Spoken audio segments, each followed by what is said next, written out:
passé? Ma fille! Elle était juste derrière nous!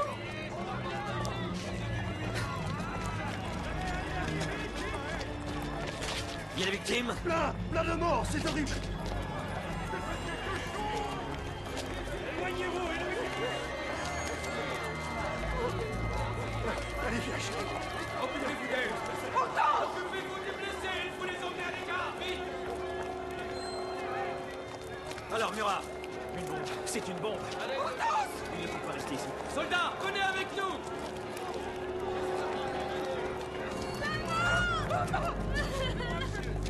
Et la petite fille qui conduisait la charrette? Elle est là.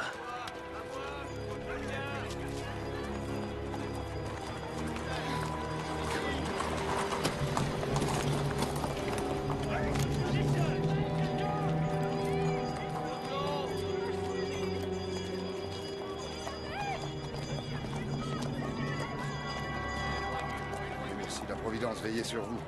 C'est pas la Providence que j'ai nommé ministre de la police, Fouché, c'est vous. Sous 8 jours, je connaîtrai les coupables. En attendant, il faut vous montrer. Donnez à penser aux gens que vous êtes invulnérables. Dans 30 minutes, levée de rideau à l'opéra. J'y serai. Quel âge pouvait-elle avoir? Les enfants pauvres ont toujours l'air plus jeunes. Ramenez-moi le reste du cheval au poste. Monsieur, les pauvres demandent qu'on leur distribue la viande. La charité après, la vérité d'abord. Allez! Avec les morceaux récupérés, j'ai fait reconstituer l'animal. Son portrait a été montré à tous les maquillons de Paris. L'un d'eux croit se souvenir à qui il a été vendu. Un agitateur royaliste. Donc pour vous, l'attentat est signé? C'est évident. Trop simple. Les royalistes se réclament de Dieu. Ils n'auraient jamais choisi une nuit de Noël pour perpétrer un aussi abominable crime. Et ils n'auraient jamais sacrifié une enfant innocente. L'histoire regorge de crimes commis au nom de Dieu. Et pourquoi les royalistes voudraient-ils ma mort? J'ai mis fin aux excès de la Révolution. Les prêtres ne sont plus persécutés, les émigrés sont pardonnés. Non, cherchez plutôt du côté de ceux qui se vantent de n'avoir ni Dieu ni maître. Les anarchistes, les nostalgiques de la terreur, les jacobins, quoi. Les jacobins sont des opposants politiques, pas des tueurs. Ah oui. Mais qui a envoyé Louis XVI et Marie-Antoinette à la guillotine? Après avoir assassiné un roi et une reine, pourquoi se gênerait-il avec moi? Louis XVI et son Autrichienne ont été jugés et condamnés par un tribunal souverain. Leur condamnation a été parfaitement légale, rien à voir avec un attentat aussi barbare. Bon, il suffit, Fouché. Si vous n'êtes pas d'accord avec moi, partez. Je peux fort bien me passer la mise de la police, que ce soit vous ou un autre. Je constituerai ma propre force de police. Et je la dirigerai personnellement, voilà tout. Et comment justifierez-vous mon renvoi? Justifié? Auprès du peuple? Non, vous croyez vraiment qu'il vous regrettera, le peuple? Le peuple, non. Mais vous, si.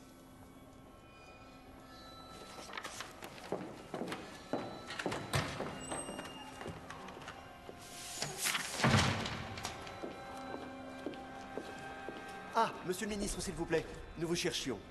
Il y a du nouveau à propos de l'attentat de la rue Saint-Nicaise. Je ne suis plus en charge de dossier ni d'aucune autre affaire. C'est le premier consul qui s'occupe de tout désormais. Mais nous venons d'appréhender l'homme qui avait acheté la charrette. Un certain... Carbon. Carbon, oui. François-Joseph Carbon. Jacobin? Un royaliste. Vous n'allez pas en informer le premier consul? Tirez au diable! Je pense que la France a fait la révolution pour en arriver à ça. Ce petit bonhomme tout bouffi de prétention. J'en viendrais presque à comprendre, messieurs les terroristes. Si vous saviez, ma chère mère, comme je suis contente de vous voir. Et de m'éblouir avec votre palais? Voyons, c'est juste une jolie maison de campagne. À la campagne en Corse, nous on élevait des chèvres. Qu'est-ce que c'est que ces bêtes bizarres que j'ai aperçues sur vos pelouses, en train de sautiller de façon grotesque? Ce sont de kangourous. Ils sont drôles, n'est-ce pas? Mais je ne sais pas si je pourrais les garder. Ils m'ont saccagé un parterre de tulipes. À 4000 francs l'oignon. 4000 francs pour une seule fleur? Mais la beauté n'a pas de prix. Moi, avec 4000 francs, j'élevais toute la famille pendant toute une année. Napoléon ne manque jamais de rendre hommage à la façon dont vous les avez élevés, lui et ses frères et sœurs. Le jour où il aura un enfant... Vous auriez déjà dû lui en donner un. Croyez-moi, ma chère mère, c'est mon vœu le plus profond, mais seulement... Seulement quoi? Tout ce que j'ai tenté a échoué. Les diètes, les neuvaines, la magie. J'ai même fait venir un sorcier des Caraïbes. Il n'y a pas besoin d'avoir recours à toutes ces bêtises. Pour la chose la plus simple du monde. À moins évidemment que vous soyez devenu stérile. Il faut aussi un père pour faire un enfant. N'allez pas imaginer que je vais absolument être grand-mère. Non, je ne veux rien de vous. C'est pour Napoléon que je m'inquiète. C'est pas seulement un enfant qu'il lui faut, c'est un héritier. Un héritier? Mais pourquoi donc? Napoléon n'est pas un roi, c'est un républicain. Il ne jure que par les idées de la République. De toute façon, sans héritier, sa vie est en danger.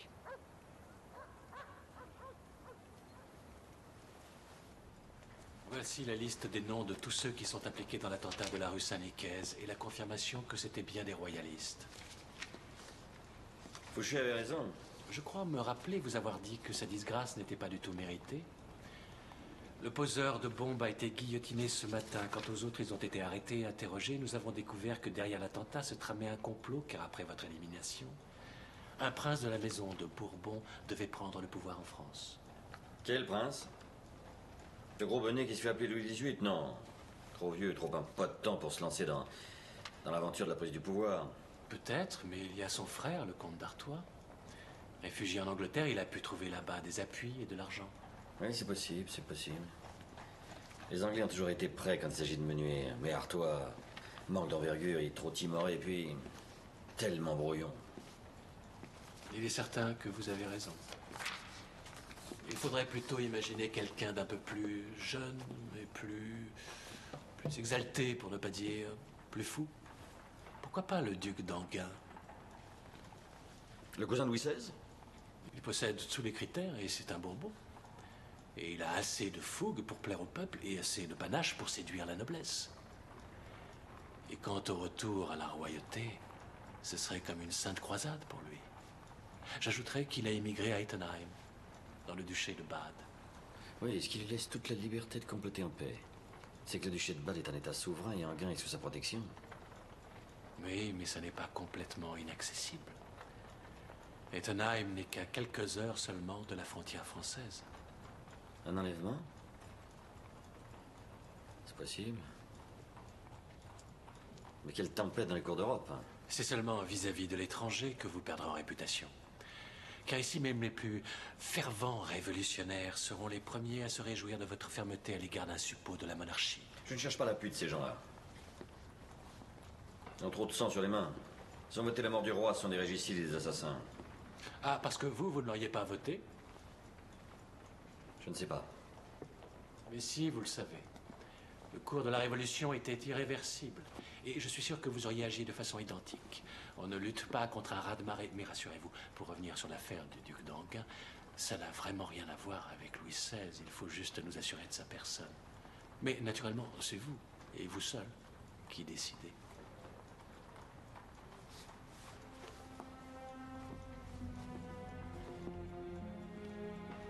Talleyrand? Oui, citoyen premier consul. Qui, à votre avis, est assez habile pour aller arrêter le duc d'Enghien et le ramener en France? Que pensez-vous du marquis de Caulaincourt?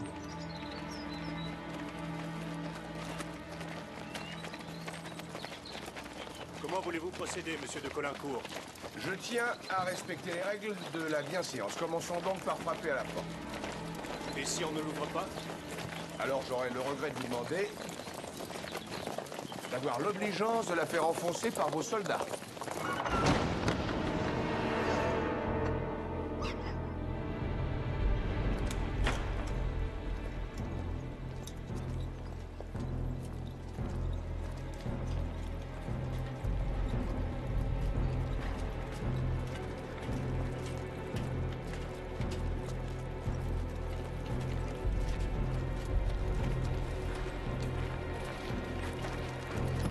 Allez.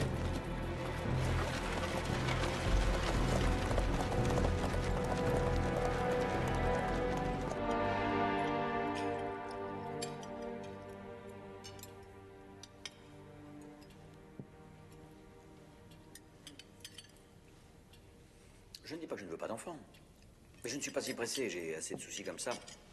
Avec mes frères et sœurs pour les établir, pour les marier. Tu ferais peut-être aussi bien de pas t'en mêler des mariages. Celui que tu as arrangé entre ton frère Louis et la fille de ta femme, c'est pas une réussite. Hein. Uniquement parce que Louis ne fait aucun effort. Cette petite Hortense est absolument adorable. À Colincourt, approchez. Mes hommages, madame. Je vous prie de pardonner cette intrusion, mais Anguin est à Vincennes. Comment est-il? Calme, fragile, pâle, exténué. Malgré tout très arrogant. Non. Extrêmement digne. C'est un prince de la Maison de France. Merci, Colincourt. Madame, bon appétit.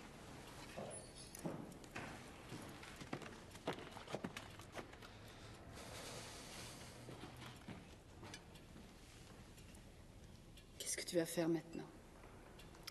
C'est au tribunal de décider. C'est ce que Ponce Pilate a dit. Anguin n'est pas le Christ. Ça m'est égal qui il est. Mais toi, Napoléon, ne deviens pas un assassin.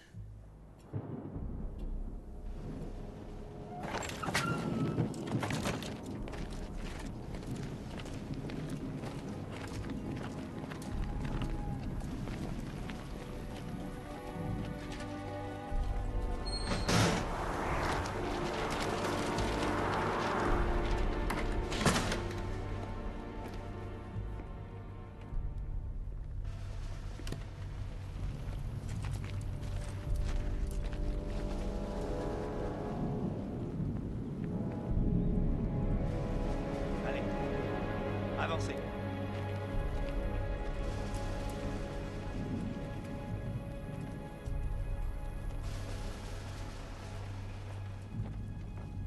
Ostam, Maverine, vite, nous partons pour eux. Non. Prépare-moi un bain.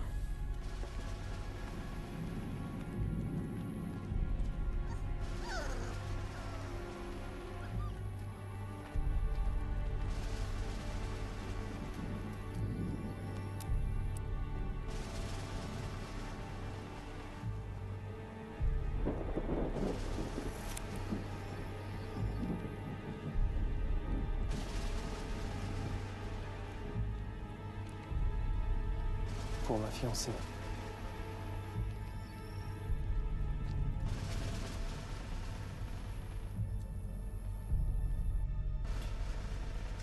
J'ai pas besoin de toi qu'on me laisse seul.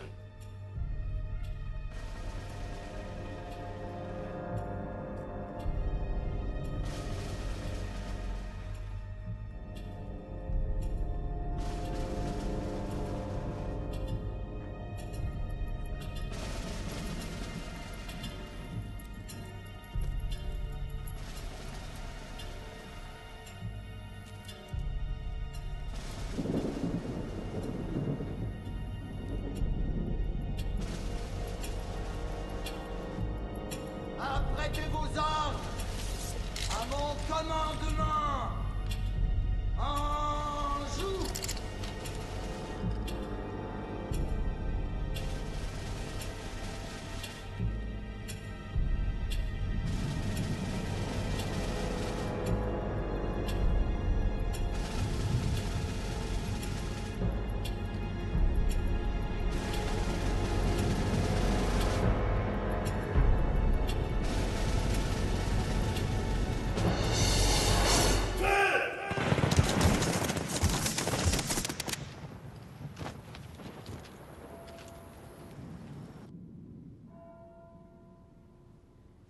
J'ai entendu du bruit.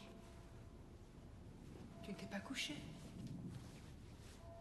Regarde-moi. Pourquoi tu ne me regardes pas?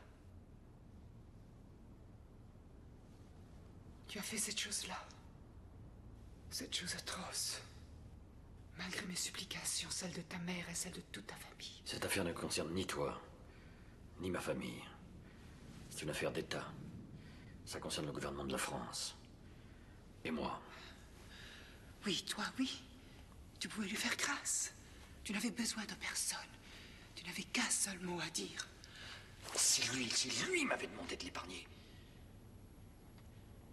ces gens-là. Ces Bourbons sont tellement prétentieux. Prétentieux? Mais innocent! Il n'était même pas en France au moment de l'attentat de Saint-Nicaise. Ses amis l'étaient. S'ils n'ont pas fait en son nom, ils l'ont fait pour lui. Et contre moi. Cette infamie nous portera malheur. Malheur à toi et malheur à moi qui n'ai pas su t'empêcher. Et malheur à tous ceux qui ont trompé dans ce crime.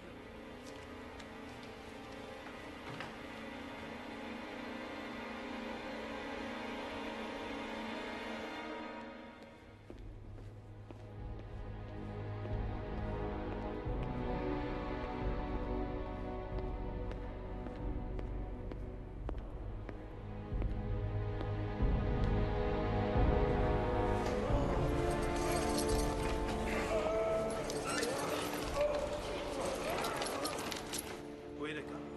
Oui, Sans référence. oui.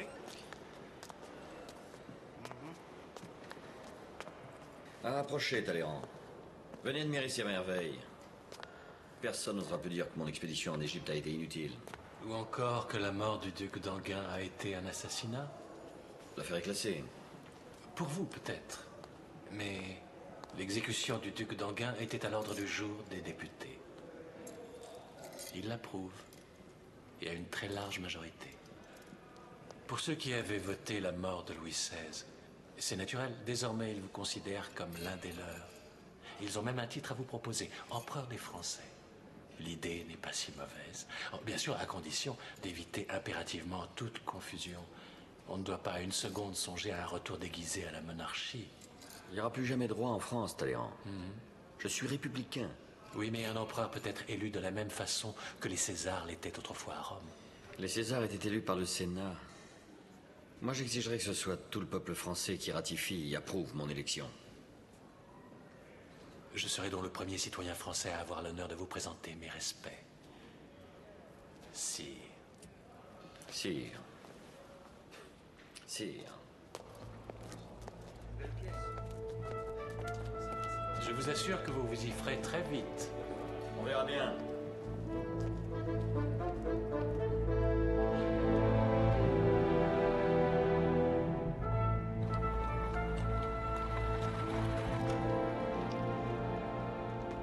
Les résultats du plébiscite. Un triomphe.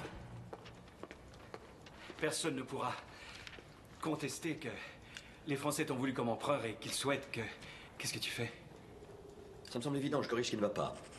Mais c'est illégal et surtout inutile. Tu obtiens près de 3 millions de oui contre à peine 2500 non. Que veux-tu de mieux? Il n'y a pas que le résultat qui compte, Lucien. La façon dont les votes sont répartis est au moins aussi importante. Or, la participation des armées est très décevante. 130 000 votes seulement, c'est insuffisant. 450 000. Le monde saura que mes soldats se sont déplacés en masse pour me porter leur suffrage. Ça fera peut-être réfléchir les puissances que les Anglais veulent liguer contre nous. Tiens, apporte ça au Sénat et dis-leur bien que ce sont mes chiffres qui devront être proclamés officiellement. Je persiste à penser que la vérité... Quelle vérité? Et tu n'as pas encore compris que le pouvoir, c'est avant tout l'apparence. Allez, va porter ça au Sénat. Eh oui, ma chère. À partir de maintenant, lorsqu'on voudra me parler, il faudra désormais employer cette formule « Son Altesse impériale, le grand électeur ». Et moi, ta femme, on m'appellera comment dans tout ça? Mais écoutez, Julie, vous n'êtes que la belle-sœur de l'empereur. Il ferait beau voir que vous ayez un titre, alors que nous, ses véritables sœurs, nous ne sommes même pas princesses. Parle pour toi, Caroline. Moi, je suis princesse. Eh bien, ce n'est pas juste. C'est vrai, ça. Pourquoi elle et pas nous? Parce que Pauline a épousé le prince Borghese. Est-ce ma faute à moi si toi et Caroline avez préféré vous marier avec des généraux? Mon cher Bonaparte, j'espère que tu ne considères pas mon mariage avec Caroline comme une mésalliance. Tu es mon ami, Murat. Et ça vaut tous les titres. Quand je donne mon amitié, je ne la reprends jamais, tandis qu'une couronne, ça peut se perdre. Mais je te serais gré de ne plus m'appeler de ton cher Bonaparte. Quand tu me parles, souviens-toi de dire sire. Et cette nouvelle vous concerne également. Mais nous sommes en famille. Oui, la famille impériale désormais, sur laquelle tous les princes d'Europe ont le regard fixé et n'en croient pas leurs yeux. Quoi? C'est Bonaparte. Même pas aristocrate, à peine français, prétendent au titre d'altesse. Nous saurons leur prouver que nous sommes leurs égaux. Ne fais pas d'illusions, Caroline. Si nous voulons que ces gens-là nous traitent en égaux, nous devons nous exprimer et nous comporter comme eux. Au moindre faux pas, ils nous accableront de leur mépris, ce qui me serait personnellement tout à fait égal. Sauf qu'à travers moi, c'est du respect et de l'honneur de la France qu'il s'agit. Serais-tu en train de dire que nous devons renoncer à la tendresse que nous partageons pour plaire à une bande de crétins? Mais je ne renonce à rien du tout. Je suis toujours votre frère et je vous aime comme avant. Je suis bien sûre, moi, que tu ne changeras jamais. Empereur ou pas, ta culotte blanche sera toujours pleine de taches. Je ne sais pas ce que tu fais avec cette culotte, Napoléon, mais vraiment. Il essuie dessus sa plume pleine d'encre, en fait. Bon, parlons de mon sacre. Ça sera le 2 décembre à Notre-Dame de Paris, avec la bénédiction du pape. Le pape? Tu veux faire venir le pape ici? Mais tu ne te rends pas compte de ce que tu dis, Napoléon. Tu peux aller à Rome pour voir le pape et il te donnera sa bénédiction. Mais il ne viendra jamais ici pour toi. Il viendra. Il me doit beaucoup.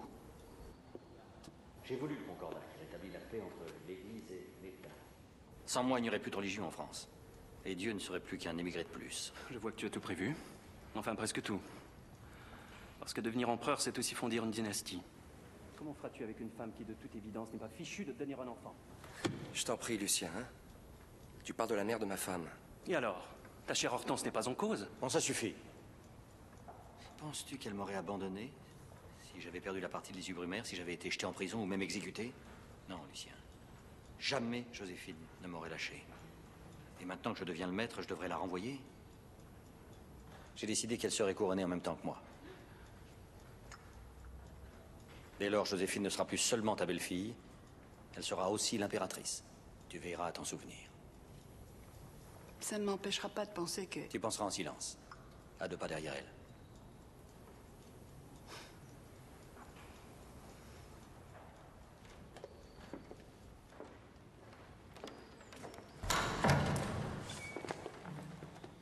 Vous écoutez aux portes, Talleyrand? Je ne faisais que passer par là, sire. Mais je marche lentement. Vous êtes ministre des Affaires étrangères, pas ministre des Affaires de famille. Oui, bien sûr, mais malgré tout, je n'ai pas pu m'empêcher d'écouter, et je dois avouer que votre frère a raison. Un empereur qui est sans héritier est un homme extrêmement fragile de par sa position. Il suffit de mener à bien un attentat contre lui et tout est totalement balayé. Non seulement cela concerne l'homme, mais également son œuvre. Si vous vous donnez le temps nécessaire, je suis persuadé que vous trouverez les mots d'adieu qui ne la blesseront pas trop. Ce ne sont pas les mots qui me manqueraient, Talleyrand, c'est le cœur. Parce que j'aime Joséphine. J'ai toujours énormément aimé.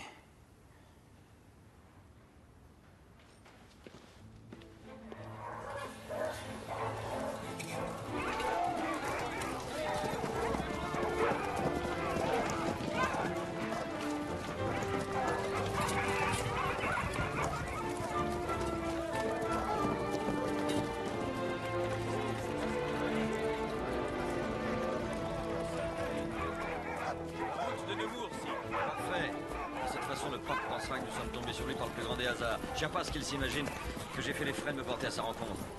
Je ne dois pas davantage d'égard qu'à un quelconque roitelet. Le cortège arrive, sire. Alors allons-y, messieurs. Et n'oubliez pas, nous étions en pleine chasse au loup quand soudain...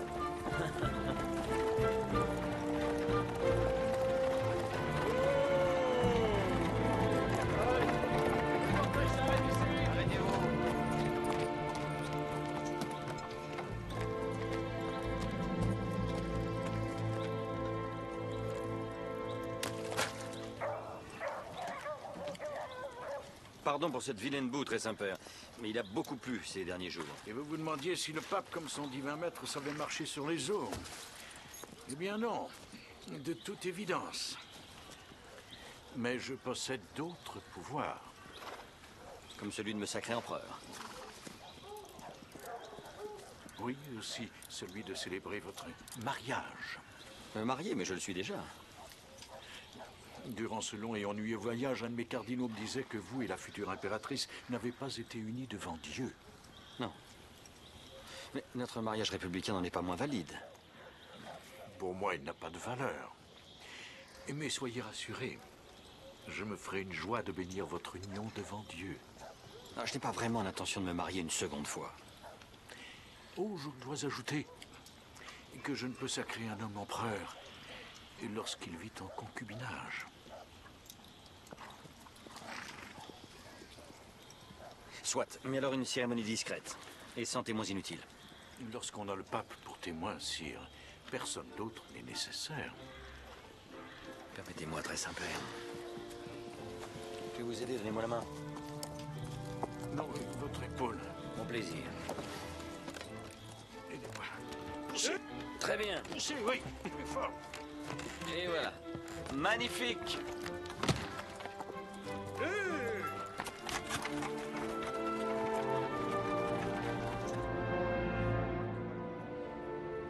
Je fais entièrement redécorer la cathédrale. Mon idée est de transformer Notre-Dame en temple gréco-romain. C'est-à-dire païen? Non, c'est-à-dire grandiose. Dites-moi, Isabelle, est-ce que ne m'avez pas représenté plus petit que Monsieur de Talleyrand? C'est-à-dire, sire, que j'ai cru bon de respecter les proportions de la nature. Ce n'est pas la nature, monsieur, qui détermine la grandeur des hommes, c'est leur destin. Bien, sire. Vous vous tiendrez ici. Et vous, vous serez là-bas. Je crains de ne pas avoir le bras assez long. Assez long pour quoi faire? Pour poser la couronne sur votre tête. Vous n'aurez pas cette peine. J'ai prévu de me couronner moi-même. Alors pourquoi suis-je venu ici? Pour bénir mon règne. Mais à qui exactement demandez-vous de bénir votre règne, sire? À notre Seigneur Tout-Puissant? Ou à son serviteur qui le représente humblement? Humblement, vous trouvez ça humble? Le tonnerre des grandes orgues, les nuages d'encens, les autels croulants sous les fleurs, les soutanes brodées d'or, les processions de diacres, de prêtres, d'archiprêtres, d'évêques, de cardinaux. Sire, vous confondez Dieu avec la religion. Non, au contraire, je les sépare. D'un côté, une hypothèse, un pari, Dieu. De l'autre, une certitude, la religion. C'est elle qui charpente les sociétés humaines. Sans religion, les peuples n'ont plus de repères. On a bien vu ce que ça a donné en France. Quand la Révolution, sous prétexte de libérer les esprits, a pillé les églises et guillotiné les religieux. Le pays est tombé dans l'anarchie et les folies de la terreur. Non, on peut vivre sans Dieu, mais pas sans religion. Se passer de Dieu? Est-ce que vous pourriez vivre sans espérer l'immortalité de votre âme? Vous pourriez vivre sans croire à la vie éternelle? Si vous aviez jamais été sur un champ de bataille, vous non plus, vous n'y croiriez plus. Mais je passe toutes mes journées, toutes mes nuits sur un champ de bataille. Le monde entier est un champ de bataille, sire. Et chaque fois qu'un homme souffre, c'est une terrible défaite à mes yeux. Posez la couronne sur votre front si telle est votre volonté. Et moi, je prierai, afin que jamais elle ne soit trop lourde à porter. Bah, vous-même. Avez-vous jamais regretté d'avoir été élu pape? Cela me terrifie, sire. Chaque jour que le Seigneur fait.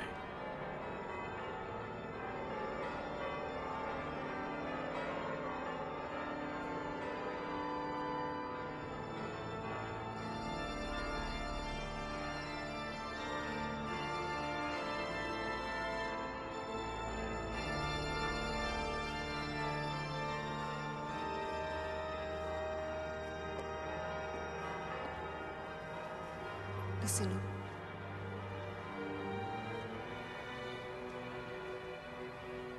Dieu, vous êtes belle.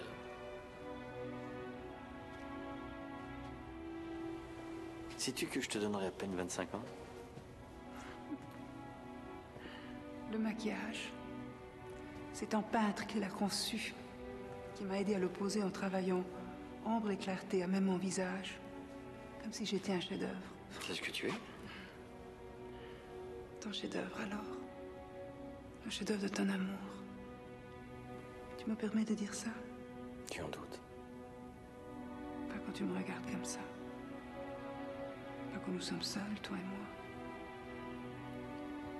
Ce qui me fait peur, ce qui salit tout, ce sont les autres, à qui je vais offrir la plus belle occasion de me haïr. Il te suffira de ne pas les voir. De n'attacher tes regards que sur moi seul. Mais au moment le plus grand, il faudra bien que je te dérobe mon regard pour incliner la tête. Mais sache bien alors que c'est moi qui ne verrai que toi.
fort bien rendu la physionomie du pape.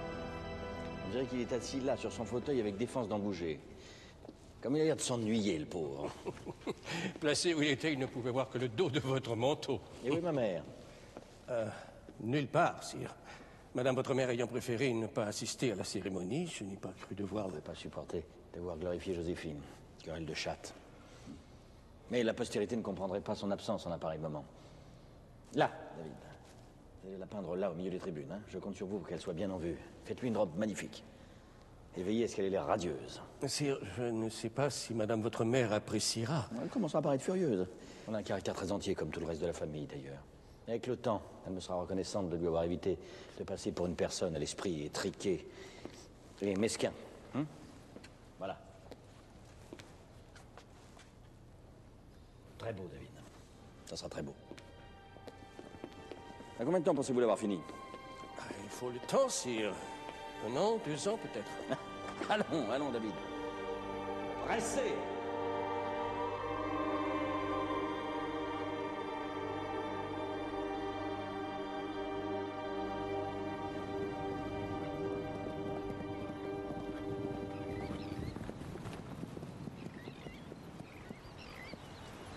Bientôt, cette mer déserte se couvrira de chaloupes pleines d'hommes, de chevaux et de canons. Cap à l'ouest. Que Dieu m'accorde 6 heures de vent favorable et je suis en Angleterre. Ça n'est pas seulement une question de vent. Il y a cette flotte anglaise qui croise au large. Nos chaloupes de débarquement ne sont pas... l'amiral Villeneuve ne va pas tarder. Il remonte d'Espagne avec 74 bâtiments de guerre. Contre la petite cinquantaine dont disposent des Anglais, la messe sera vite dite. Oui, peut-être aurons-nous Dieu avec nous, mais les Anglais ont Nelson. Nelson, vous avez tous ce nom à la bouche. Mais qu'est-ce que c'est que votre Nelson? Un petit homme juché sur un fatras de bois, de chanvre et de toile qu'on appelle un bateau. Eh bien, Murat, un bateau, ça se coule. Pour avoir été reconnu coupable d'espionnage au profit de l'Angleterre, vous êtes condamné à être passé par les armes. Soldats, préparez vos armes. Bonjour. S'il faut vraiment faire couler le sang, il serait peut-être temps qu'ils soient anglais, parce que la population de Boulogne... Qu'est-ce qu'elle a à dire, la population de Boulogne? J'entretiens 200 000 hommes aux portes de la ville. 200 000 gaillards qui, depuis qu'ils stationnent ici, ont dû faire la fortune de tous les marchands de vin et toutes les putains de la région. C'est vrai que cette armée commence à sentir la vinasse et le cul. Surtout à Murat. Elle sentira bientôt la poudre.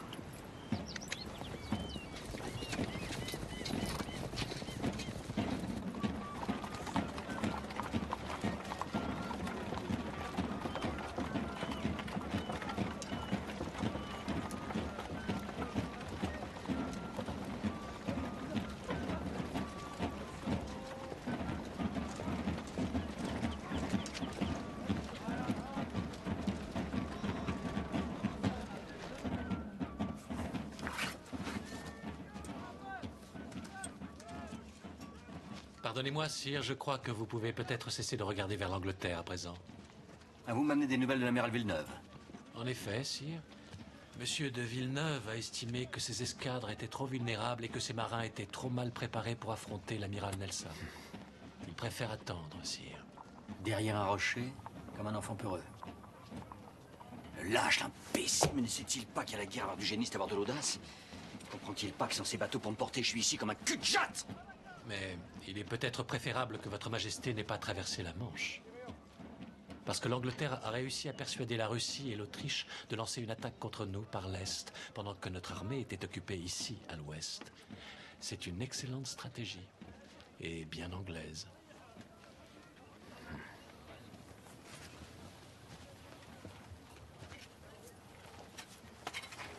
Mais les Anglais ont-ils oublié que mon arme, c'est la vitesse? Dans 20 jours, je serai au cœur de l'Allemagne. Murat, changement de programme. Que les clairons sonnent le rassemblement. Départ immédiat, 40 km par jour, 5 minutes de pause par heure. Ça sera épuisant. Alors je veux que les tambours précèdent et ferment la marche et qu'ils battent sans cesse pour donner du cœur aux hommes. Avec vous à leur côté, ils n'en manqueront certes pas. Non, je ne serai pas avec eux. Je serai à l'opéra, à la comédie, au bal, à la chasse, partout où l'on rit, où l'on s'amuse. Je dois donner le change. Si je suis vu à Paris, jamais l'ennemi n'imaginera que mon armée se précipite à sa rencontre. Je sais, messieurs. On n'a jamais vu 200 000 hommes et tous leurs fourniments exécuter une telle pirouette. Et c'est parce qu'on le croit impossible que nous allons le faire. Et c'est aussi pourquoi, daté de ce jour, on ne dira plus l'armée, mais la grande armée.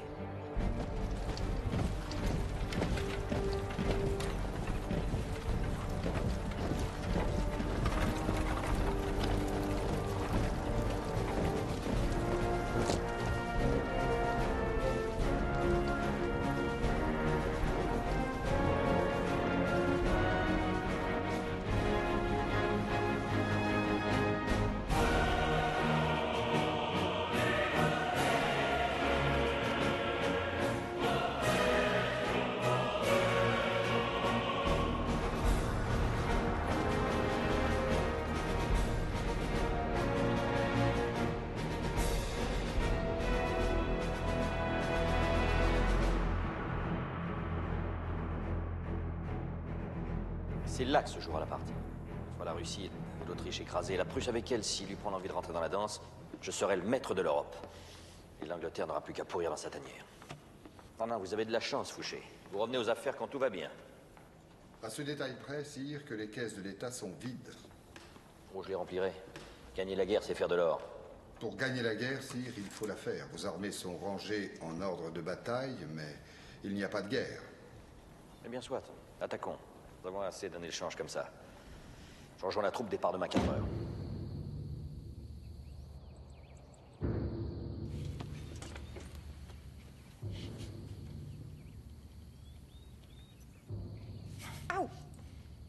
Je t'ai délivré d'un ennemi. Un éclaireur. Le gros de l'armée arrivera bientôt. Sois sans crainte, nous ferons face ensemble. Ensemble? Mais moi, je se réveille bien avant toi. Je serai peut-être mort avant toi. Mais j'ai une guerre à faire qui n'attend que moi. L'heure n'est plus aux mondanités. Allez, lève-toi, Joséphine. Nous partons cette nuit. Nous partons? Oui, pour Strasbourg.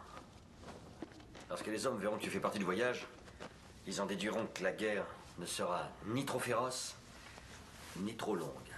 C'est très important pour leur morale. Tu calcules toujours tout. Oui, j'essaye. As-tu déjà fait l'amour dans une berline, lancée à toute vitesse dans la nuit?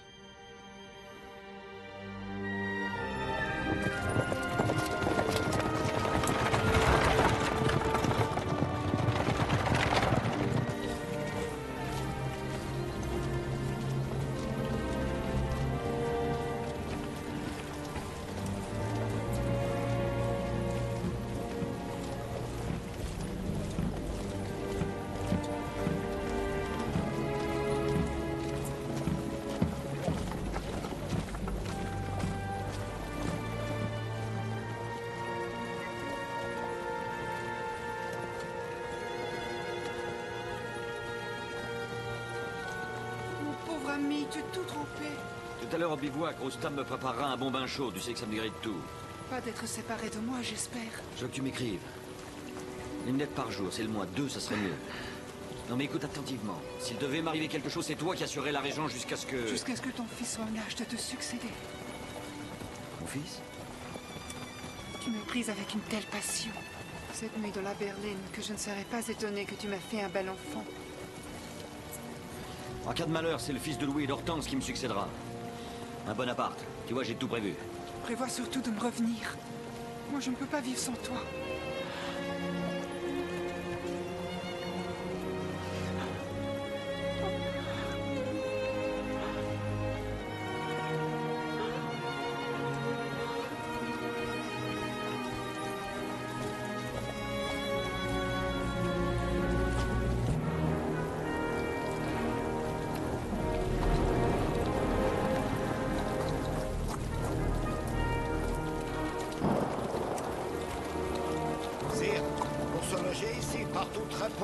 Le mieux, c'est maison ici. Ça ira, prépare mon bain, je suis glacé. Ce n'est pas tout de suite que tu pourras te réchauffer. Avec cette pluie, tous les fourbons se sont embourbés. La baignoire est restée à l'arrière. Ne pas s'inquiéter, si Roustam a trouvé quelque chose pour votre majesté.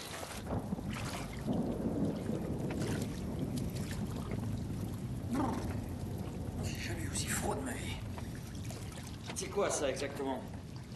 Sire, c'est mangeoire pour les cochons. Mais Roustam a lavé avant. C'est l'empereur des Français dans une auge à cochon. Le jour du sacre, à l'instant d'entrer dans la cathédrale, je me suis retourné vers Joseph et je lui ai dit, si notre père nous voyait, et là ce soir, si mes frères me voyaient...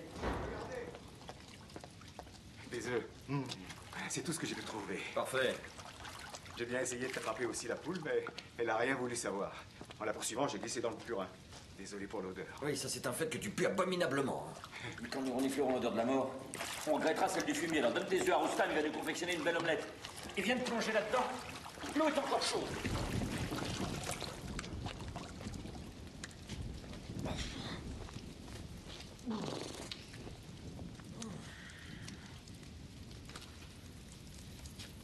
Oh, j'ai toujours aussi froid. Tu n'as pas la fièvre? Non, c'est pas ça. Non, c'est plutôt comme si j'avais trop bu. Ça tourne. Ça tourne.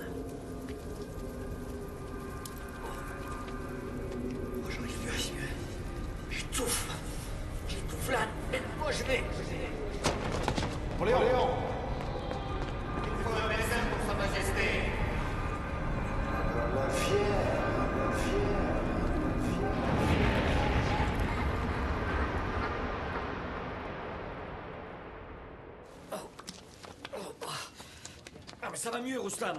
Ça va, laisse-moi. Sous prétexte de me ravigorer, tu m'arraches la peau. Non, non, non. Ne te lève pas avant qu'on sache ce que tu as eu. J'ai fait appeler le chirurgien des armées. Il va t'aider. Peut-être qu'une saignée... Non, une saignée, ça jamais. Je ne verse mon sang que sur le champ de bataille.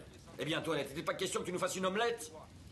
Si tu as faim, c'est signe que tu vas mieux. On me voir désosser l'Autriche et transformer la Russie en pâté. Les Anglais vont avoir des raisons de m'appeler l'ogre. Maintenant, messieurs, que ce soit bien clair. Je ne suis pas malade. Je n'ai pas eu de malaise. Si l'un d'entre vous fait la moindre allusion à cette petite défaillance, je considérerai qu'il m'a trahi. Et je ne connais qu'une façon de punir les traîtres. 12 balles dans la peau. Plus mon mépris.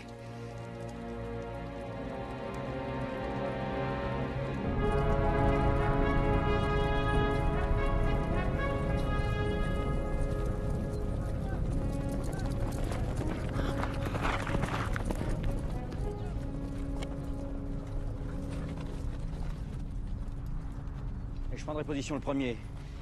Parce que je vais obliger les Russes et les Autrichiens à livrer bataille là où je l'aurais décidé. Nous occuperons les hauteurs, bien sûr.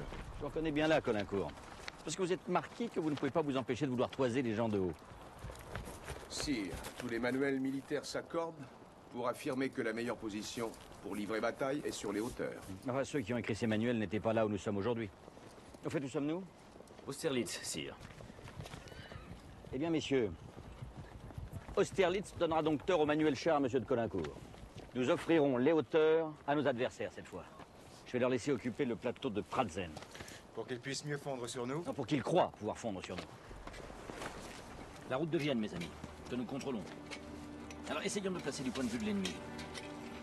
À votre avis, à quoi va-t-il surtout consacrer ses forces?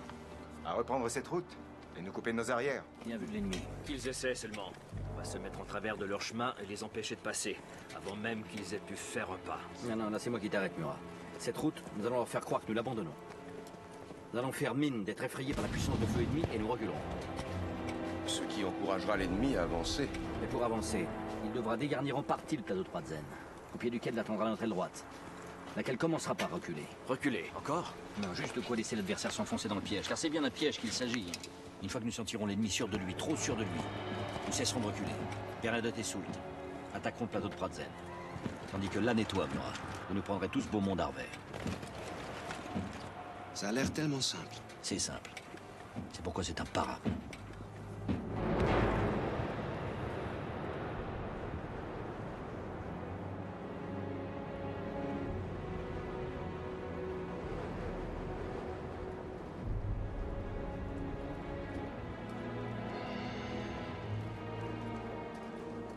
On dit brouillard, sire.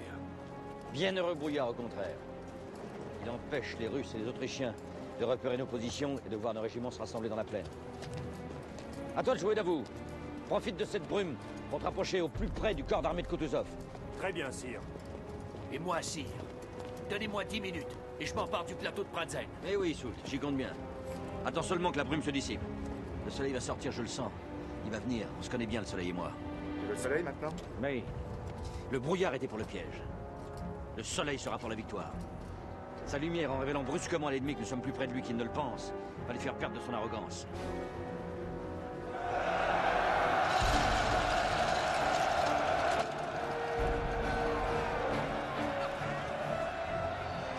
Le soleil, sire. Salut le soleil. Ils y voient un bon présage. Moi aussi. Messieurs, la grande armée passe à l'attaque. Et musique en tête à présent que nous n'avons plus à nous cacher. Soult! Prêt à mener la charge, sire.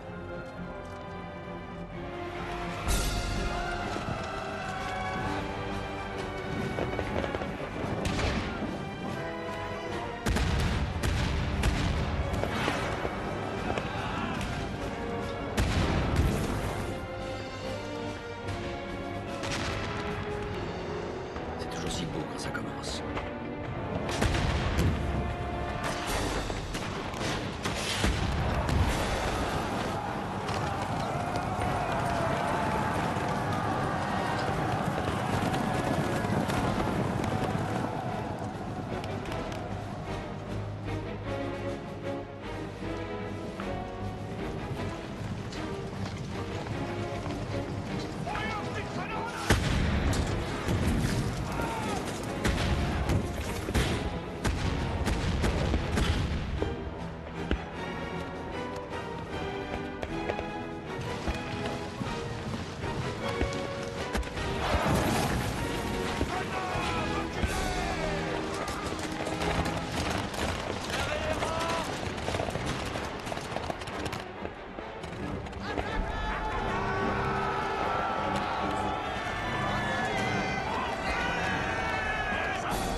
toi, Alan.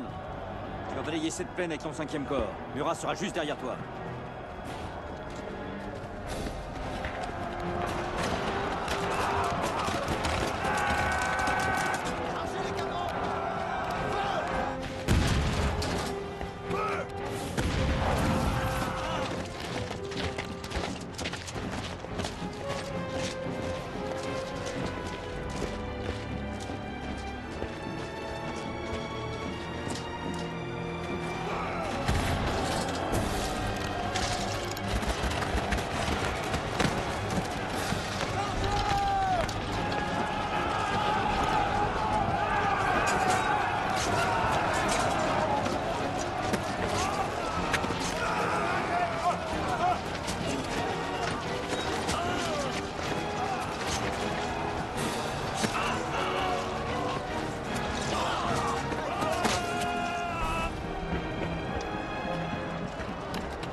Cela en une seule journée, sire?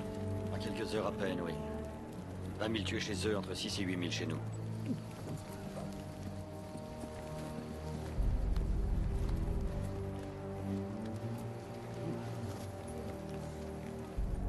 Sire, je crois que j'en Assez ai... vu? Non, Talleyrand, non, pas encore. Ouvrez grand les yeux. Regardez, écoutez, reniflez jusqu'à la nausée s'il le faut, parce que vous allez négocier la paix et je veux que vous sachiez combien elle a coûté.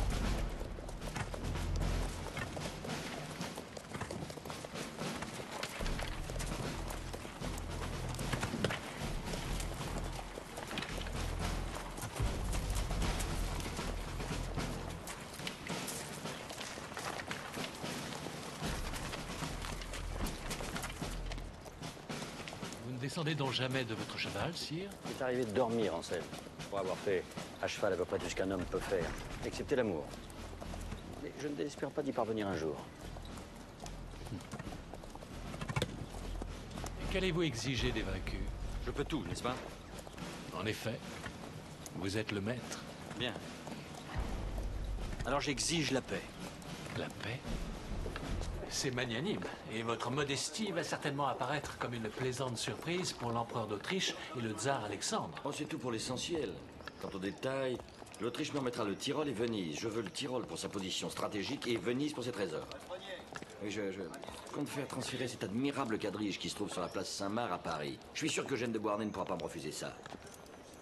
Et j'ai fait le fils de Joséphine vice-roi d'Italie. Venise sera donc à ce brave Eugène, et le quadrige aussi. Je ferai couronner mon frère Joseph roi de Naples, Louis et ma chère Hortense régneront sur la Hollande. Et je vais donner la Westphalie à Jérôme. L'Europe se trouvant alors tout entière irriguée par mon propre sang, il n'y aura plus de guerre. Oui? Vous avez quelque chose à dire? Non, moi je n'ai rien à dire, mais qu'en sera-t-il de la façon de réagir des cours européennes? À moins que... À moins que rien. Personne n'a à discuter mes décisions. Mais je ne les discute pas, sire. Je me permets juste une suggestion qui permettrait de conforter les cours européennes, c'est tout. Par exemple, Votre Majesté pourrait, ce n'est qu'une hypothèse bien sûr, répudier l'impératrice Joséphine, sous le prétexte qu'elle ne vous a toujours pas donné d'héritier, et épouser la jeune archiduchesse d'Autriche. Lâcher Joséphine pour Marie-Louise? Oui. Si c'est une idée à vous, laissez-moi vous dire qu'elle est singulièrement stupide. Mais Votre Majesté, j'ai un très grand respect pour l'impératrice Joséphine. Mais qu'y aurait-il de mieux pour créer des liens avec la maison d'Autriche que ceux d'un mariage? Mais après avoir fait la guerre à l'Autriche, vous voudriez que je lui fasse l'amour? Pour faire l'amour, monsieur de Talleyrand, encore faut-il aimer. Aimer? Dans le cas présent, il ne s'agit après tout que de faire un enfant. Avec ce gros jambon rose, qui doit parler français avec un accent effroyable. Votre Majesté, je vous assure que l'Europe entière trouve Marie-Louise extrêmement séduisante. Et d'ailleurs, je souhaiterais vous en donner la preuve. Tenez.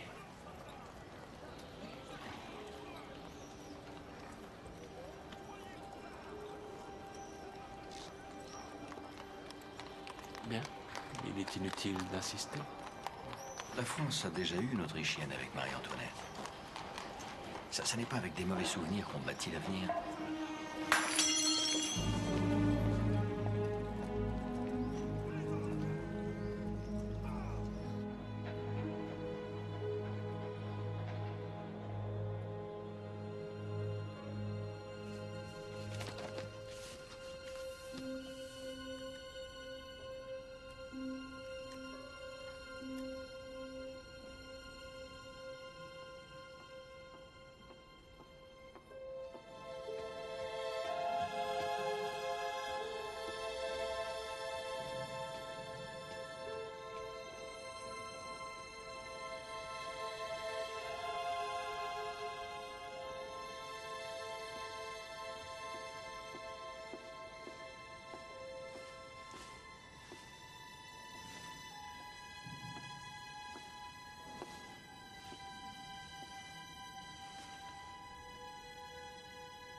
C'est moi, sire. Éléonore de Nuel.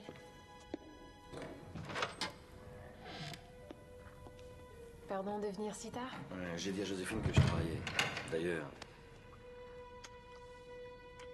ton retard fait que mon mensonge, j'en ai pas vraiment. J'ai pu jeter quelques idées là sur cette carte. C'est quoi?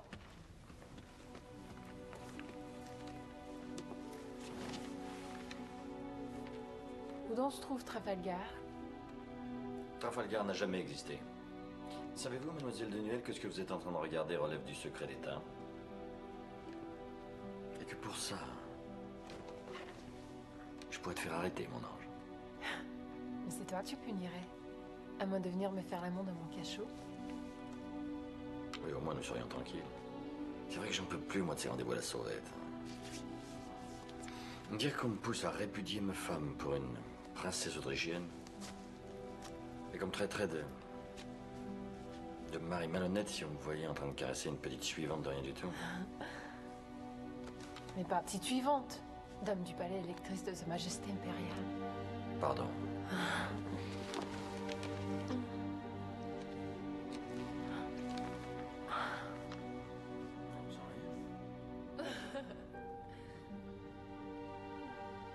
Ils sont magnifiques. Pourquoi? Pour vous plaire. Dis-moi, ça ne te gêne pas de t'asseoir au genoux de ma femme pour lui faire la lecture en sachant que tu vas te retrouver dans mon lit le soir même? Vous seriez une maîtresse de toute façon. Vous aimez trop l'amour, sire. Vous l'aimez encore plus quand il vous met en danger. Le risque vous excite.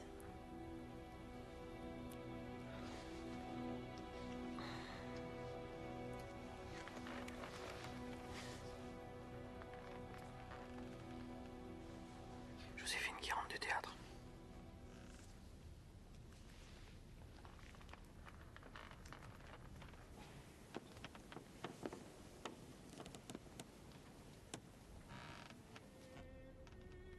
Pourquoi n'est-elle pas entrée? Parce qu'elle a 20 ans de plus que toi et qu'elle est bien trop intelligente pour se soumettre à des comparaisons.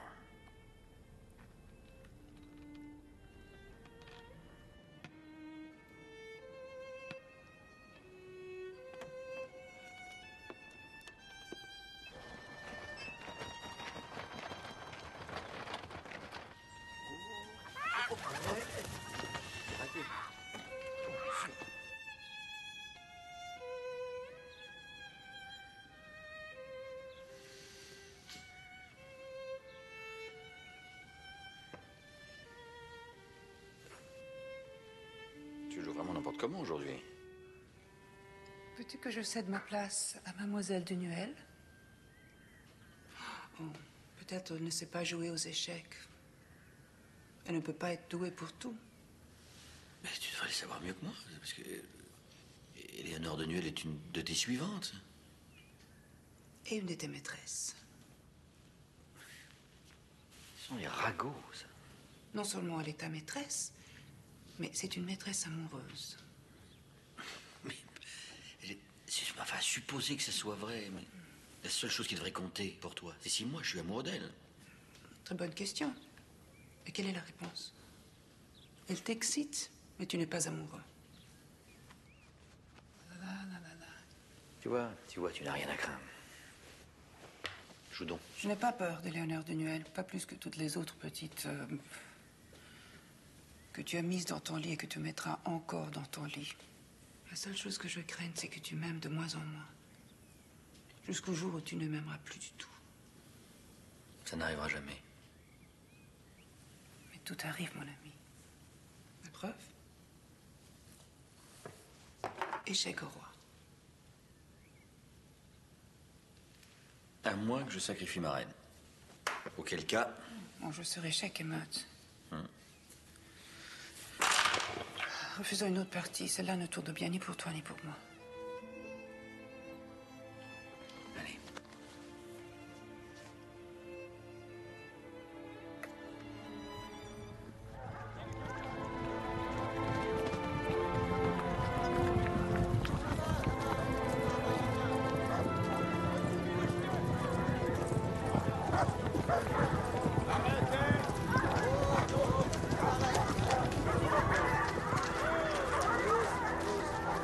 Pas trop froid?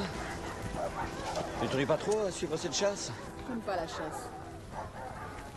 Je suis venue pour te parler. Je te vois jamais seule. Descends tout le cheval et marchons un peu tous les deux.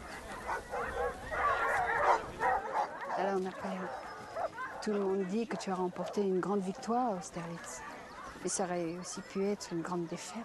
Ah non, non, ça vois-tu, je ne crois pas. Victoire ou défaite, tu aurais pu te faire tuer. Puis, il y aura d'autres batailles. Tu as peur pour moi? Tu as rêvé qu'il m'arrivait quelque chose? Une mère n'a pas besoin de rêver pour avoir peur. Bien, mais j'ai fait la guerre. Et si la mesquinerie des nations m'y contraint, je la ferai de nouveau. Mais ça n'est plus comme du temps de la campagne d'Italie. Je ne charge plus au milieu de mes hommes. Mon Dieu, si tu voyais comme ils le protègent, leur empereur. Si j'ai le malheur de m'exposer, ceux de ma garde me lassent aussitôt de cesser de se battre. Alors je suis bien obligé de me Je mettre... crois que c'est pas plus dangereux que la chasse. Oui, tu as raison. C'est plus dangereux. Si tu disparaissais, qu'est-ce que je deviendrais, moi? Tu sais ce qu'il faut que tu fasses?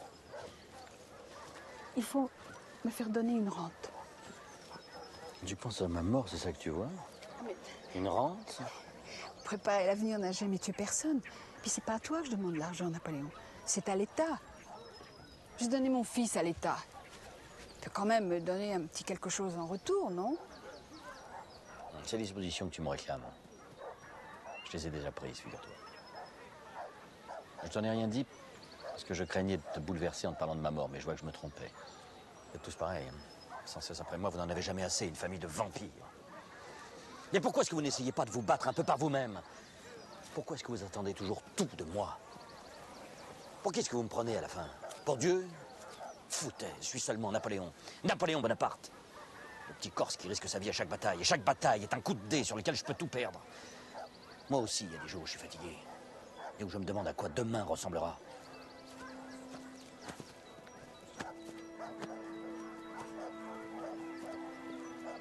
Allez, viens, ne reste pas là.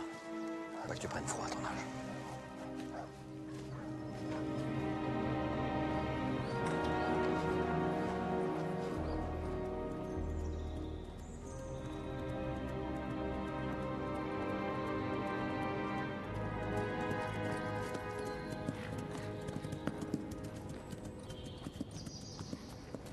Voilà qui est parfait, sire. Parfait. C'est excellent. Ce cheval était fait pour vous, Majesté. Si la reine de Prusse vous voyait maintenant, elle serait forcée de réviser son jugement. Pourquoi? Qu'a dit la reine de Prusse? Cette femme, sire, plutôt cette harpie, n'arrête pas de répéter à qui veut l'entendre que votre Majesté, ce petit monsieur Bonaparte, et là je ne fais qu'utiliser son langage, n'est qu'un monstre sorti de la fange. Et elle, comment l'avez-vous trouvée? Belle femme? Oh non, non, sire, non, mon Dieu, elle a un goitre. Goitre? Oh, voyez-vous ça? La pauvre. Sire, cette femme ne mérite pas votre pitié. C'est une vraie furie. Elle a traversé Berlin à la tête d'un régiment de dragons, et elle a fait le serment de conduire ce régiment jusqu'à Paris. Et aussi, elle a ajouté qu'il était inutile d'employer les sabres pour battre les Français. Des gourdins suffiraient. Ainsi, je suis un monstre à la tête d'un peuple de chiens. C'est extraordinaire l'imagination qu'elle a. J'ai bien fait de vous envoyer là-bas en ambassade, Colincourt. Merci, sire. Je commence à me faire une assez bonne idée des intentions que la Prusse entretient à l'égard de la France. Ce qui me semble extraordinaire, sire, c'est la sérénité avec laquelle votre Majesté a écouté mon rapport. Ma sérénité vient du fait que j'ai 150 000 hommes prêts à mourir pour moi, Colincourt, avec lesquels je peux soumettre, écraser, anéantir qui je veux. Et non seulement je le peux, mais je vais le faire.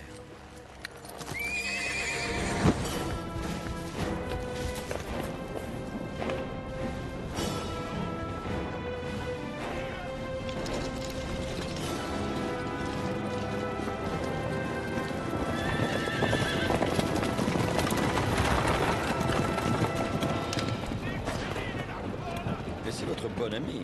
Ma bonne amie, sire? Que voulez-vous dire? La reine de Prusse. La viande ne l'amuse plus, on dirait. Les femmes sont tellement inconstantes.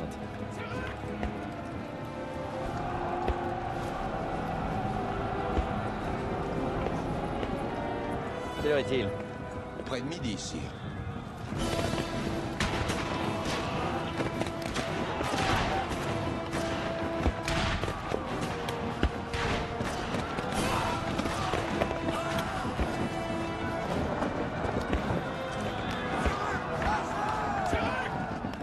Encore 2 petites heures.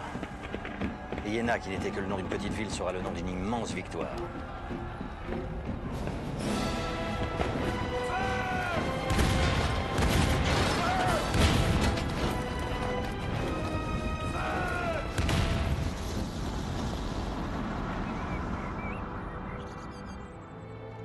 Puisque vous me confirmez que Iéna est une victoire, qu'est-ce qui retient l'empereur là-bas? Vous êtes rentré, vous? C'est que je ne suis pas très utile sur les champs de bataille, moi, madame.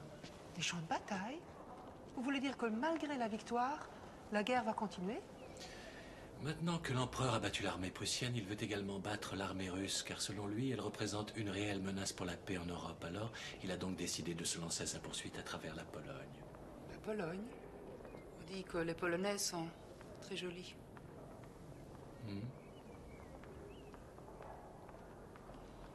Qui me délaisse, soit.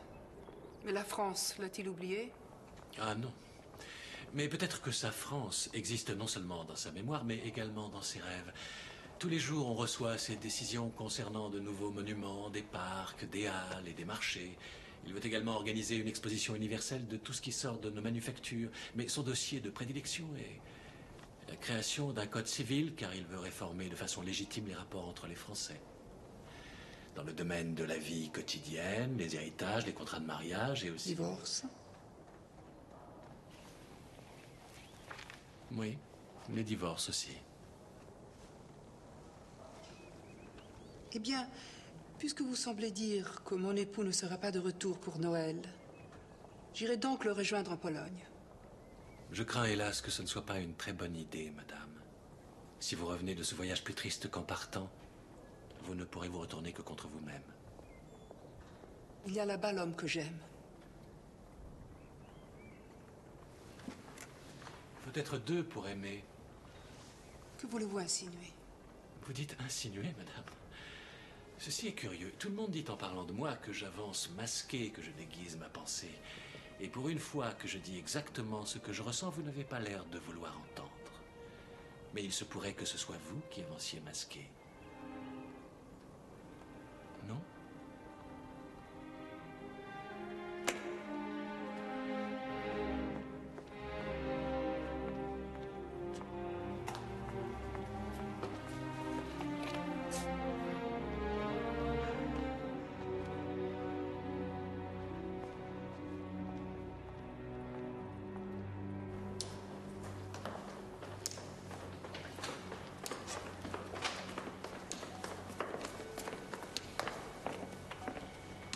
Avec ça, elle sera bien forcée de comprendre, lisez-les.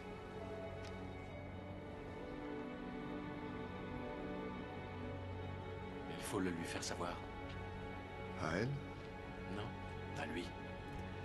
Aussi vite que possible.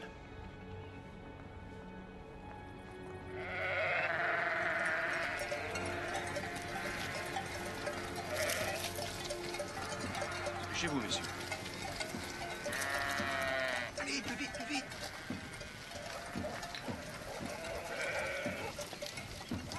Désolé, chef. Poussez, poussez, poussez plus fort, poussez plus fort. Sapristi Colincourt, on dirait que vous pratiquez un accouchement. Enfin, vous aussi.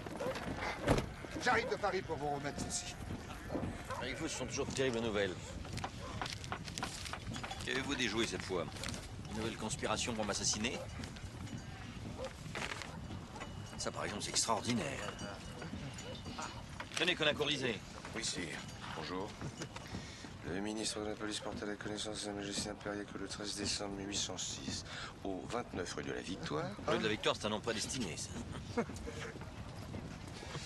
Une jeune femme du nom de Louise Catherine Éléonore Denuel a mis au monde un enfant de sexe masculin, né de père inconnu.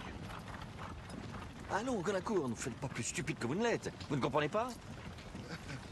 Relisez donc la dernière ligne. A mis au monde un enfant de sexe masculin, né de père inconnu.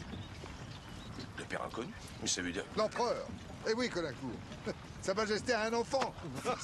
J'ai un fils. Oui, sire, je me réjouis d'être le premier à présenter à votre Majesté mes plus sincères Merci. félicitations. Merci, Colincourt, merci. Et merci surtout à Éléonore. Merveilleuse, miraculeuse petite Éléonore. Grâce à qui je suis père.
Sire, je vais faire accélérer les choses, si vous me le permettez.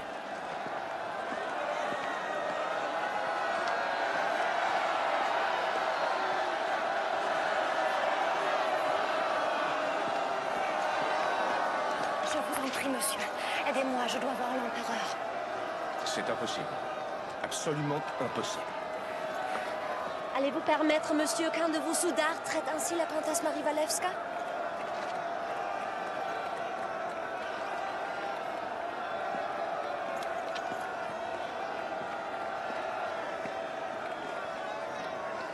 Vous avez dit comtesse?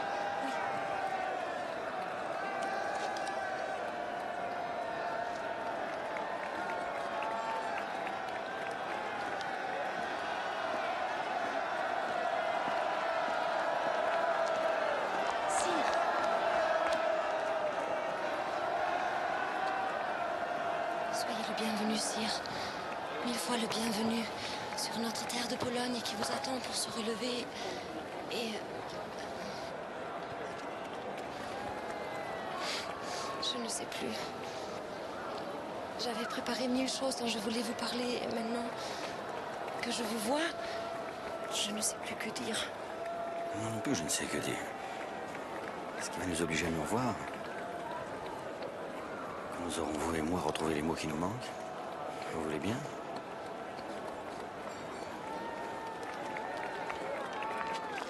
Merci, monsieur. Je suis désolé, je vous prie de bien vouloir m'excuser, sire. Comment s'appelle-t-elle? Elle s'appelle Comtesse... Si un nom polonais, c'est vraiment impossible de Je veux savoir. Retrouver son nom et surtout retrouver la elle. Certainement, sire.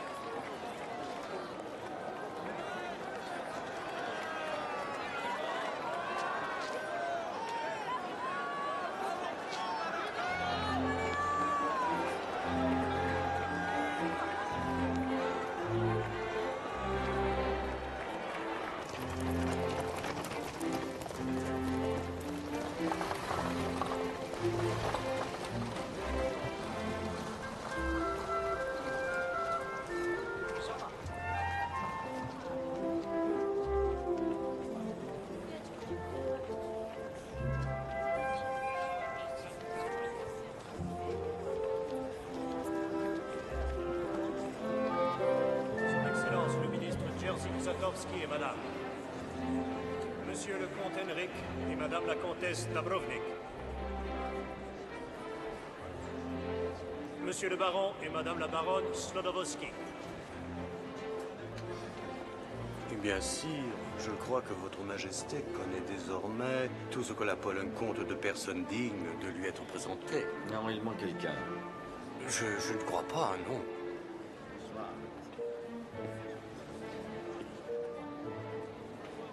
Monsieur le comte et madame la comtesse Athanas Walewski.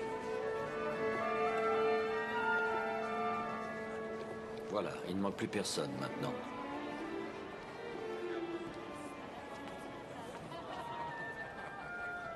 Quand un si vieil homme épouse une si jeune femme, il devrait avoir à cœur, pour se faire pardonner, de la couvrir de bijoux. Mais je verrai y remédier. Sire, ce n'est pas cela que j'espère de votre majesté. Mon pays n'existe plus. La Prusse, l'Autriche et la Russie l'ont dépecé. Rendez-moi ma Pologne.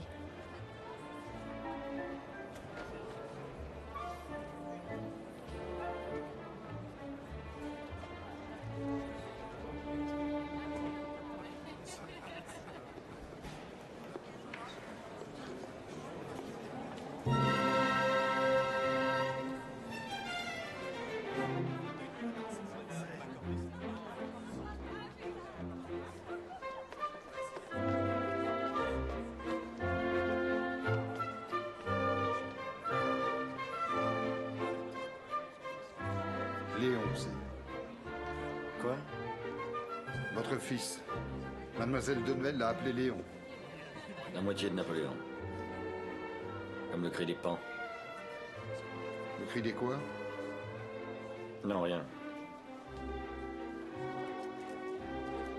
3,5 kg à la naissance, un gros garçon bien joufflu, il paraît. Vous voyez, sire, comme votre police est bien faite, nous savons tout.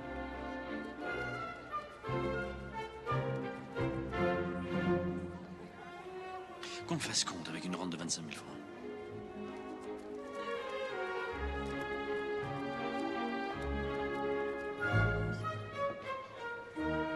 Vous avez de quoi écrire? Inutile, je m'en souviendrai. 25 000 francs de rente et un titre de compte. Non, il ne s'agit pas de ça. Un billet pour la comtesse Walewska. Je n'ai vu que vous. Je n'admire que vous. Je ne désire que une réponse bien vite pour calmer l'ardeur de... Non, inutile de signer, elle comprendra. Arrangez-vous pour qu'elle le trouve chez elle en rentrant. Et faites appeler ma voiture. Mais sire, le bal... Puisqu'elle ne danse pas, aucun intérêt.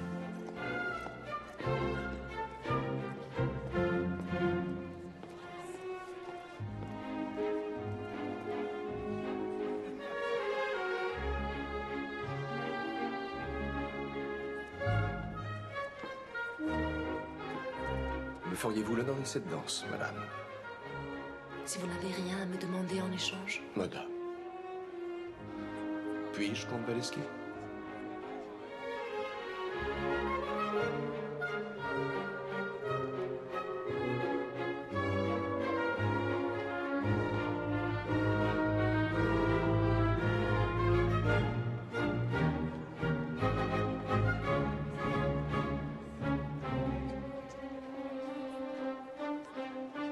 En y réfléchissant, je vais peut-être vous demander quelque chose. S'il vous plaît, ne dites rien.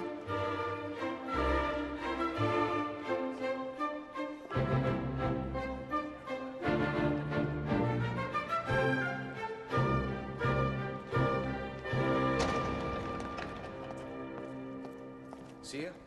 Sire? Pas maintenant. Sire, elle est ici. Qui? Elle, la comtesse Valeska.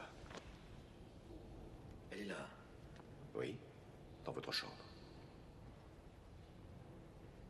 Ai-je eu tort de la convaincre de venir ici?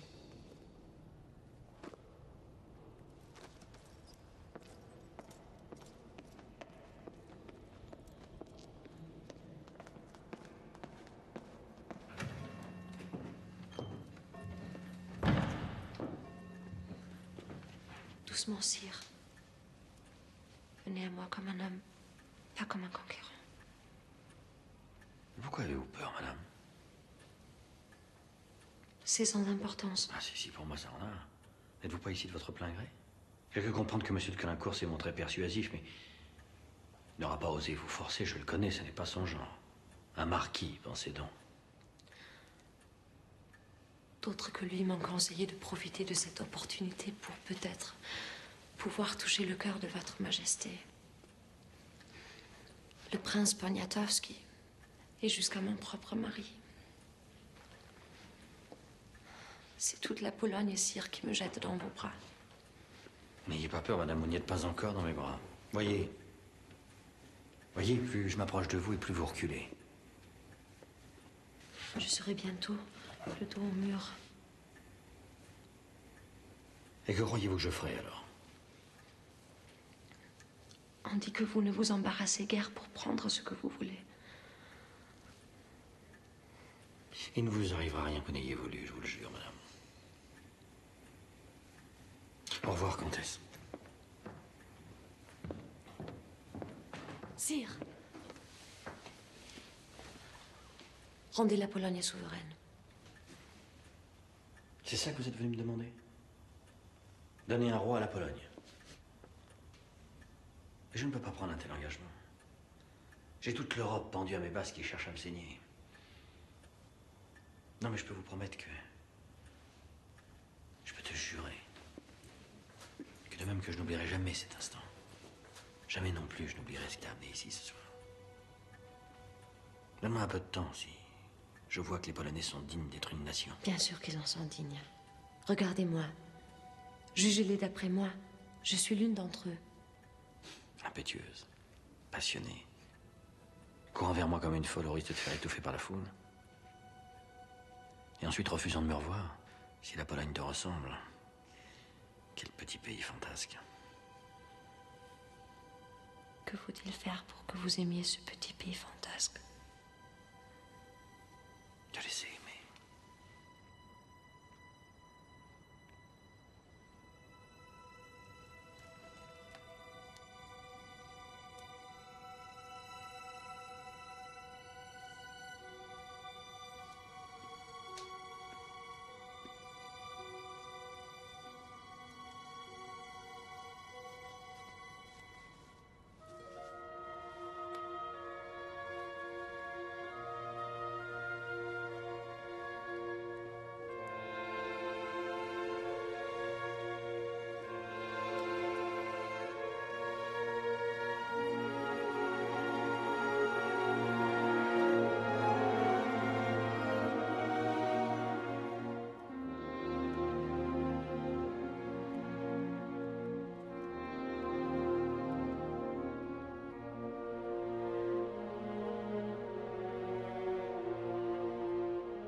Bonjour, sire. J'espère que la nuit a été bonne. Voilà des nouvelles qui le sont moins, hélas. Ça vient du maréchal Bernadotte. Ces hommes sont affamés. Les chevaux n'ont plus que l'écorce des arbres à manger. Ces canons sont embourbés. Alors ils reculent? Oh, ne mélangeons pas tout. Envoyez tout de suite un courrier à Bernadotte. Qu'il n'essaie pas de résister. Au contraire, qu'il continue sa retraite. Afin d'attirer les Russes vers nous. Faites atteler ma berline, je pars pour le front. Au fait, ils sont où exactement les Russes? À côté d'une ville qui s'appelle Hello.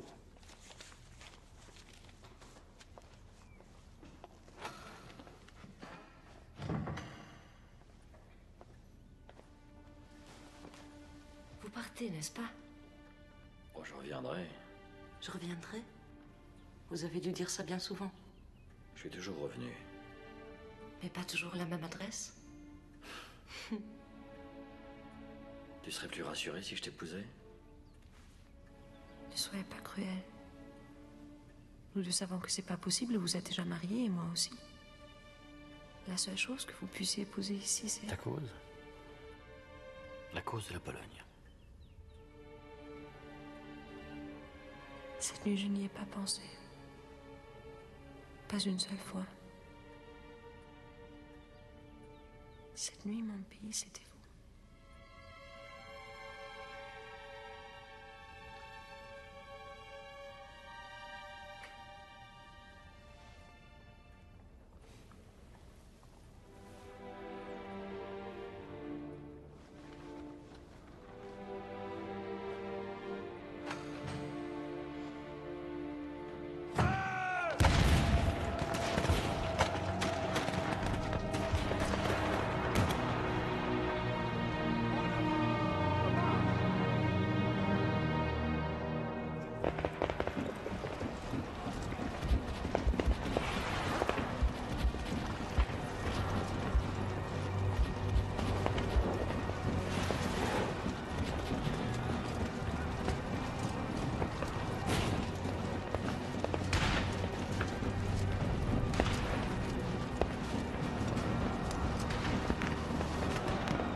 Pas de courage, ces bougres-là. Sire, notre 14e de ligne est anéanti. Augeron est gravement blessé et il a perdu 5000 hommes en 20 minutes. A-t-on enfin des nouvelles du maréchal Ney? Nous ne savons pas où il est, sire. J'ai envoyé des éclaireurs à sa rencontre, mais aucun n'est revenu. Va recommencer. Sire, il faut vous éloigner d'ici, pendant qu'il en est encore temps. Il n'en est pas question. Vas-tu nous laisser dévorer par ces gens-là?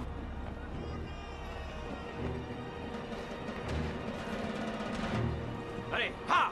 Ha! Si Ney et ses hommes ne sont pas ici ce soir à 10 h, je n'aurai d'autre alternative que de me retirer. Grouchy et Berthier formeront l'arrière-garde. Faites-leur savoir que je compte sur eux pour arrêter les Russes s'ils nous poursuivent. Très bien, sire. Mais je me demande si... Il est prudent d'attendre jusqu'à 10 h ce soir. C'est ça que vous n'osez pas dire? Je n'ai pas encore perdu. Messieurs, l'empereur nous regarde. Nous allons avoir l'honneur de lui montrer ce que nous savons faire. Sabre au clair! À la croix! Chargez!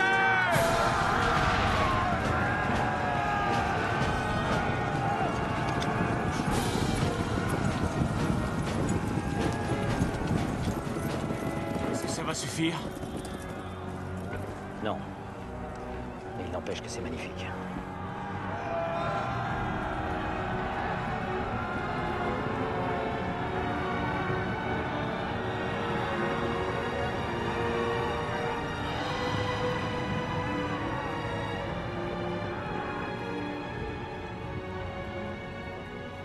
Je n'ai pas encore perdu.